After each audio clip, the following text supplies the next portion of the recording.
If you watched our video about the disappearance of Maura Murray, you'll remember how many theories involved her being picked up by a truck driver.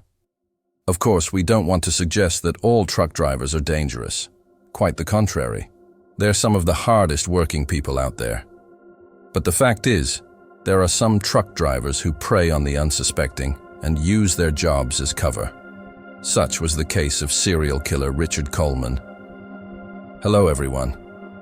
Today we're discussing the case of Richard Coleman, also known as the Highway 17 killer. Richard Coleman grew up in West Virginia in the mining community of Williamson. From the age of 17, he worked various jobs before getting his commercial driver's license in 1982. Later that year, he married Wanda Sue Gilkerson, a local girl who attended high school with his sister. Together they had 2 kids. The family lived in a modest house. While they weren't wealthy, they always had what they needed. Coleman drove for various trucking companies throughout his career. Initially, he was a local driver, but later got a job driving long hauls, crisscrossing the country. According to his wife, Richard traveled between the East Coast and the Midwest.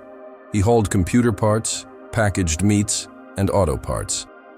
It was hard work, but Richard was said to enjoy the solitude. He was a quiet man who liked fishing, cooking, and watching movies. It seemed like he was your typical trucker, just another guy who hit the open road to put food on the table for his family. However, things were not what they seemed.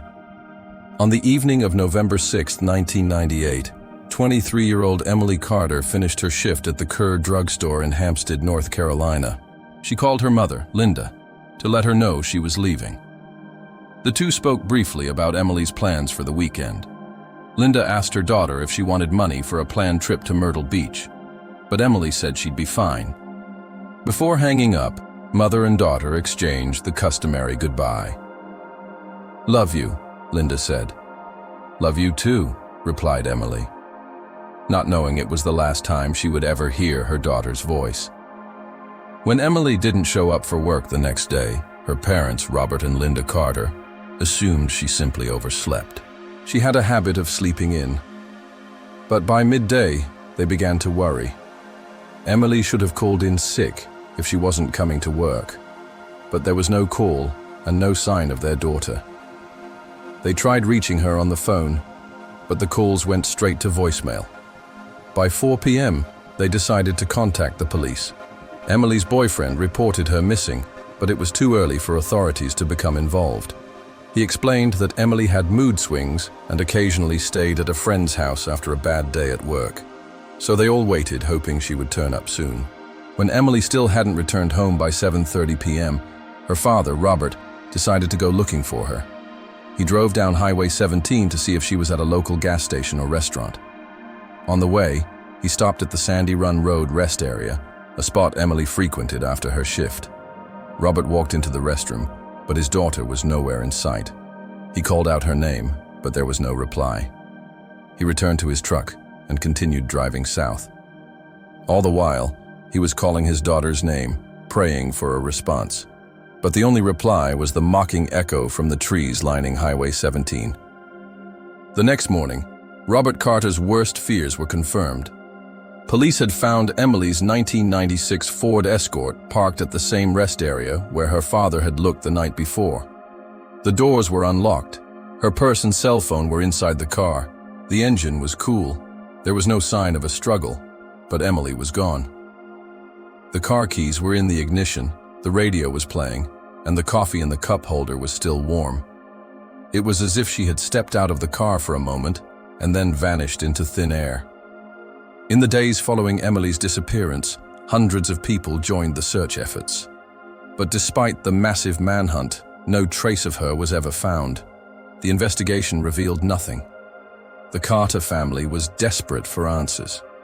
They spent months driving up and down Highway 17, hanging flyers from telephone poles and knocking on doors. They searched everywhere, in wooded stretches, roadside ditches, anywhere their daughter could possibly be hiding. And yet all these months, she remained missing. As the first anniversary of Emily's disappearance approached, her parents feared hope was fading. Then, 10 months after Emily's disappearance, another young woman vanished. 19-year-old Jessica Moore was a student at Brunswick Community College. On December 2, 2000, she left Wilmington for her family's home in Garland. It was almost Christmas break, and Jessica was looking forward to spending time with her family. She stopped at a BP gas station near Elizabethtown to fill up her car. Security cameras captured her pumping gas, closing her trunk and walking toward the convenience store. After buying a soda, she was seen talking on the phone. Witnesses say she was in good spirits, laughing and waving to motorists driving past. But she never made it to her destination. The next day, her mother, Martha Moore, reported her missing. The police couldn't find any witnesses or solid leads. Martha felt like she was going crazy with worry. She visited the police station every day asking for updates. Each time she heard the same words: "We're still investigating." But she knew the longer time passed, the harder it would be to find her daughter. 6 months later, a third woman vanished. Sarah Mitchell, a 32-year-old nurse, finished her late shift at New Hanover Regional Medical Center. She called her husband to let him know she was heading home. According to her husband, Sarah would never do anything without telling him. She was always punctual, but that night she never arrived. Her abandoned car was found on Highway 17. The engine was turned off, the doors locked, and there was no sign of a struggle. But Sarah was nowhere to be found. Local police worked diligently on each of these cases, but because they were spread across 3 different counties, progress was slow. Plus, none of the departments had any evidence connecting the crimes. What the police didn't realize was that they were dealing with one perpetrator. Years passed, and the cold cases went unsolved. Then in 2006, Special Agent Daniel Harris of the FBI's Behavioral Analysis Unit was tasked with reviewing the evidence. He noticed striking similarities in each case. All 3 women were last seen in the vicinity of Highway 17. 2 were spotted at rest stops, and the timing was uncanny. Each vanished in the late hours of the night or early morning when traffic was low and witnesses were scarce. This led Harris to believe that the culprit was someone who exploited the isolation afforded by the highway, a truck driver. Once they started digging deeper into trucking records, one name kept popping up: Richard Coleman. Truckers who shared routes with Coleman reported seeing his distinctive blue semi-truck at various rest stops. Many noted that Coleman was always alone. He never had a passenger or stopped for anything other than fuel. But that was just the beginning. When the FBI dug further into Coleman's life, they found more connections. Banks near where the women disappeared showed thousands of dollars in unexplained withdrawals on dates that coincided with the crimes. The FBI learned that Coleman lived just 20 minutes from the rest area where Emily Carter's car was found. Furthermore, the DNA from Emily's car matched Coleman's. With all the evidence stacked against him, the FBI decided to question Coleman. But he denied any involvement in the crimes. He claimed he was just another truck driver who happened to frequent the same rest stops as the missing women. Plus, he had an alibi for each crime. He had logs and receipts to prove he was on the road. But the FBI knew something was off. There were inexplicable gaps in his logs, and his receipts didn't account for all his fuel purchases. Harris and his team also interviewed Coleman's wife, who said her husband was with her during the crimes. However, she was proven lying. After combing through countless hours of surveillance footage, the FBI found Coleman's truck at a truck stop near where Jessica Moore was last seen. They also found him on camera using a payphone at the rest area where Sarah Mitchell was last spotted. Finally, Coleman's own words betrayed him. He told investigators that he thought he'd never be caught because every night was a new town, a new chance.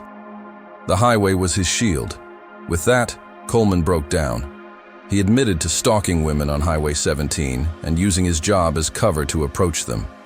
He described how the open road gave him freedom and how no one paid attention to a truck idling at a rest stop. He said he dumped the bodies in remote areas, but when pressed to disclose the locations, Coleman refused. In 2009, Richard Coleman pleaded guilty to 3 counts of first-degree murder. In court, he apologized to the victims' families. He said, "There's not a day that goes by that I don't think about what I did. and wish I could take it back. The judge sentenced him to 3 consecutive life terms in prison without the possibility of parole. Today, Richard Coleman remains incarcerated at the South Carolina State Prison for mental health issues. Inmates aren't supposed to have access to media, so we don't know if he's still alive. For the families of the victims, the outcome brought a sense of closure. They finally had an answer for what happened to their loved ones. But nothing could bring back Emily, Jessica, or Sarah. Their loss was devastating, and their memory continues to live on. In the aftermath of the case, the FBI launched the Highway Serial Killings Initiative. This initiative examines unsolved cases involving truck stops, rest areas, and roadways across the United States. As of 2020, the database includes more than 400 cases from 40 states. Sadly, Richard Coleman was just one of many serial killers who used highways to commit their crimes. We covered another such case in our previous episode about truck stop serial killer Samuel Little. What do you think? Were you surprised to learn that truck drivers are serial killers? Let us know in the comments below. Don't forget to like this video and subscribe so you don't miss any of our future episodes. Thank you for watching.